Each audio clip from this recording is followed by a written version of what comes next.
Join Cell Academy, Goa's best coaching for IIT, JEE and medical exam preparations for class 8 to 12. State toppers for NEET and JEE Main 2024, both produced by Cell Academy. Admissions are now open for class 8 to 12 and repeaters medical batch for NEET 2025. We have study centers at Margao, Vasco and Porvorim.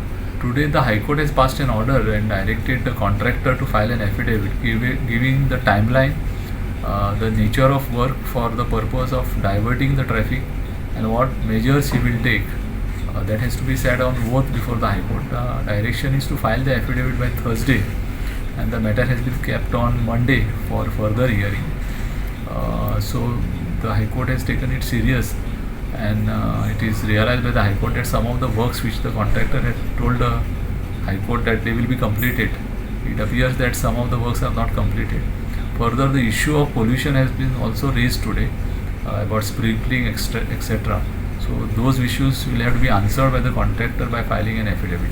That report has been submitted by the PWD indicating what works remain to be done and what works have been done by the contractor as far as hot mixing is concerned, and that appears to be substantially complied with, but there are certain stretches where much is desired, and that is what the contractor will have to tell the High Court day after tomorrow when they file an affidavit.